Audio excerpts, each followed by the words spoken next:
अगली सुर्खी, दक्षिण एशियाई देश कंबोडिया से जुड़ी है। ऑनलाइन फ्रॉड, स्कैम और डिजिटल अरेस्ट करने वालों की शामत आई है। पिछले कई दिनों से कंबोडियन जांच एजेंसीज ने फ्रॉड में शामिल लोगों के खिलाफ 138 जगहों पर छापेमारी की, 3075 गिरफ्तारियां हुई। पर आप सोच रहे होंगे कंबोडिया की खबर है, ललन टॉप शो में क्यों बताई जा रही है? क्योंकि इस एक्शन में भारत सरकार की लगातार शिकायतों का भी एक रोल है। विदेश मंत्रालय को जानकारी मिली थी कि कंबोडिया से लगातार डिजिटल अरेस्ट हो रहा है, पूरे नेटवर्क चल रहा था। इसमें भारतीय भी शामिल थे। 105 पकड़ाए गए हैं। इसके अलावा चोटों में 1028 चीनी नागरिक समेत 81 पाकिस्तानी नागरिक भी शामिल हैं। देशों की भले आपस में ना बने, लेकिन खरबूजा जरूर खरबूजे को और फ्रॉड जरूर फ्रॉड को देखकर रंग बदल रहा है और कोलैबोरेशन कर रहा है।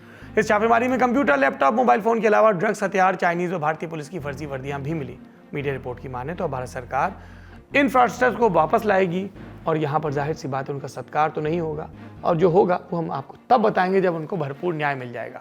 वैसे जिक्र कंबोडिया का हो रहा है तो आपको बता दें कि कंबोडिया और थाईलैंड के बीच चल गई है गोली, मर गए हैं 12 लोग। विस्तार से जानना है आपको तो आज का हमारा ग्लोबल मामलों का शो दुनियादारी जरूर देखें। अगली सुर्खी प्रधानमंत्री नरेंद्र मोदी के ब्रिटेन दौरे से जुड़ी है। 24 जुलाई यानी आज भारत और ब्रिटेन के बीच ऐतिहासिक मुक्त व्यापार समझौते पर यानी FTA पर सिग्नेचर हुआ और इसीलिए प्रधानमंत्री बीच सत्र में विदेश दौरे पर गए। मकसद 2030 तक दोनों देशों के बीच व्यापार को दोगुना करके 120 अरब डॉलर तक पहुंचाना है। व्यापार के लिए बेहतरीन माहौल बनाना है। समझौते पर सहमति के बाद पीएम बोले, ये सिर्फ आर्थिक नहीं, दोनों देशों की साझा समृद्धि की योजना है। इससे भारतीय कपड़ों, जूतों और इंजीनियरिंग से जुड़े सामान को ब्रिटेन में बेहतर बाजार मिलेगा। और आप आगे बयान सुनिए। मैं प्रधानमंत्री स्टारमर के गर्मजोशी भरे स्वागत सत्कार के लिए हार्दिक आभार व्यक्त करता हूं। आज हमारे संबंधों में एक ऐतिहासिक दिवस है।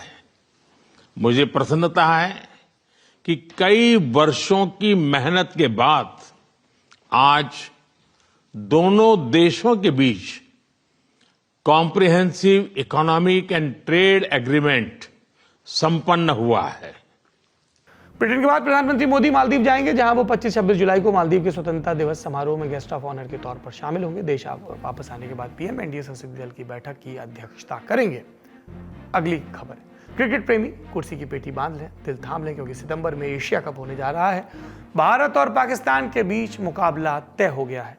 दोनों को एक ही ग्रुप में रखा गया है।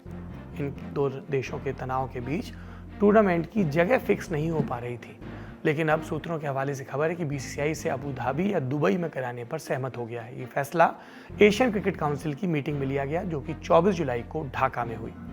इससे तहत मैनचेस्टर में खेले जा रहे भारत इंग्लैंड टेस्ट की बात करें, ऋषभ पंत चोट थी, कहा गया कि 6 हफ्ते तक फ्रैक्चर के चलते मैदान से बाहर रहेंगे, लेकिन फैंस ने थोड़ी चैन की सांस ली जब उन्हें वापस रिटायर हेड हुए थे। वो बीते दिन क्रीज पर देखा, हालांकि वो अपनी पारी लंबी नहीं खींच पाए।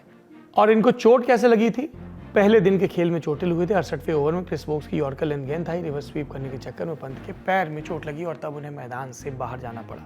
चोट गंभीर बताई गई थी। एक्सपर्ट्स के मुताबिक कम से कम 2 महीने बाहर बैठना पड़ेगा, लेकिन दूसरे दिन किसी तरह पेन किलर लेकर वो आए और उन्होंने विकेट कीपिंग का जिम्मा तो नहीं संभाला, लेकिन अपने हिस्से की बल्लेबाजी पूरी की। शार्दुल ठाकुर का विकेट गिरने के बाद हम कामना करते हैं कि हमारे खिलाड़ी चुस्त दुरुस्त रहें और टीम इंडिया को बुलंदियों तक पहुंचाते रहें। आज का ललन टॉप शो यहीं समाप्त होता है। अपना और अपनों का ख्याल रखिए। शुभ रात्रि।